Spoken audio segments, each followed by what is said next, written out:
그리고 이제 네 번째가 상위 노출 마케팅이에요. 사실 근데 이거는 상위 노출 마케팅이라고 불러야 되나 이렇게 고민을 좀 하긴 했는데 일단 저는 별로 선호하지 않는 방법이고요. 이 상위 노출이라는 게 포털 사이트든 뭐 SNS든 불법적인 방법을 통해서 게시글을 상단으로 올리는 걸 얘기를 하거든요. 근데 이거를 돈을 받고 해주는 대행사들이 굉장히 많아요. 그렇기 때문에 우리들은 그냥 당연하게 그게 불법인지 뭔지도 모르고 상위 노출 광고, 약간 광고처럼 여기거든요. 근데 요거는 사실 광고라고 보긴 좀 어렵고요.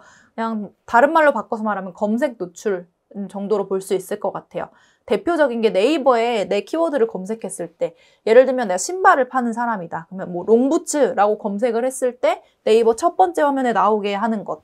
요게 상위 노출인데 요즘에는 이제 AI 기술이 엄청 발달을 했잖아요. 네이버에서도 사람마다 타겟한테 다 다른 결과 게시물을 보여주고요. 뭐 이렇게 어떤 게시물이 좋은 게시물인지를 판별하는 능력이 굉장히 많이 발전을 했기 때문에 사실상 좀 어려워요. 그래서 부르는 게 값입니다. 그래서 얼마 전에 제가 조금 이렇게 조사할 겸 알아봤을 때는 한 키워드당 한 달에 상위에 노출되는데 100만 원 선이더라고요. 가장 싼 게. 사실 그거 대비 효과가 있을까? 요거는 사실 뭐 분야마다 다르겠지만 어쨌든 그렇고 인스타그램의 인기 게시물 같은 경우도 마찬가지예요. 조금만 검색해 보시면 뭐 인기 게시물 일주일 노출에 얼마다 뭐 이렇게 있는데 그런 것들은 조금 조심하셔야 되는 게 내 SNS 계정이 망가질 수도 있어요. 이게 어뷰징이라고 하죠. 그러니까 불법적인 방법으로 클릭수를 높이고 체류 시간을 높이고 어떤 프로그램을 돌리기 때문에 그런 것들을 플랫폼 내에서 감지하게 되면은 내 계정이 앞으로 영구적으로 좀 이렇게 인기 게시물에 노출이 안 된다거나 그럴 수가 있어요. 추천이 안 된다거나. 그래서 저는 이 방법은 별로 추천드리지 않고요. 뭐 일시적인 효과는 있겠으나 돈을 빼는 순간 효과도 사라진다. 이렇게 보시면 될 것 같습니다. 그리고 다섯 번째는 언론 마케팅이라고 제가 적었는데 사실 뭐 언론 마케팅도 조금 방법이 전형적인 마케팅이라고 볼 수는 없을 것 같고요. 최근에는 이제 뭐 언론의 힘이 조금 약해졌잖아요. 그래서 가장 많이 하시는 방법 중에서는 뉴스 영역에서 내가 노출이 되는 것들 이런 거를 많이 하세요. 그러니까 특정 분야에서만큼은 뭔가 뉴스 영역에서 신뢰감을 확확 쌓을 필요가 있는 거죠.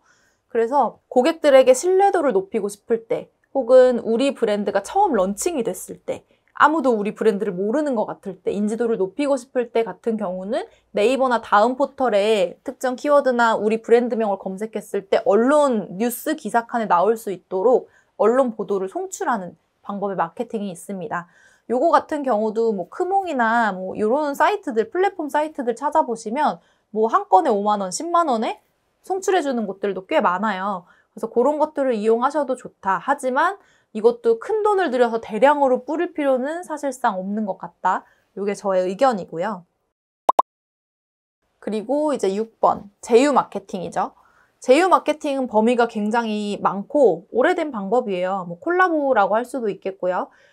요즘에 가장 많이 쓰시는 온라인 제휴는 특정 타겟을 가지고 있는 맘카페라든지 웨딩 카페라든지 아니면 뭐 자동차 카페 같이 그런 커뮤니티에다가 제휴를 해가지고 다양한 이벤트도 하고 뭐 체험단도 하고 바이럴을 하는 요런 기법이라고 할 수 있어요. 그 외에도 뭐 다른 기업이랑 콜라보해서 제품을 내놓는다거나 서비스를 한다거나 이런 방법도 많이 진행을 하지만 사실 브랜드를 처음 런칭하거나 이제 막 창업한 분들한테는 별로 저는 추천드리지는 않아요. 물론 어떤 제품이냐 어떤 타겟이냐에 따라 다르겠지만 그런 방법이 있다 정도만 아시면 될 것 같고요.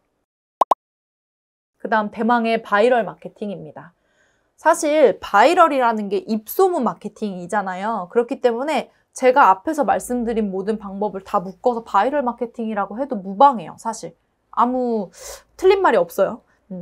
그래서 그런 의미에서 바이럴 마케팅이라는 거는 딱 어떤 특정 지식인이다, 블로그다 이런 게 정해진 게 아니기 때문에 바이럴 마케팅에 대해서 얘기를 할 때 제가 콘텐츠 시딩을 얘기를 하려고 해요. 이 콘텐츠 시딩이라는 게 소비자의 구매 여정을 고려를 해서 뭐 사람들이 이제 구매하기 전에 흥미가 생기고 인지를 하게 돼서 검색을 하고 다른 사람의 리뷰도 찾아보고 장바구니에 담아서 구매를 하고 뭐 이런 과정들을 거치잖아요.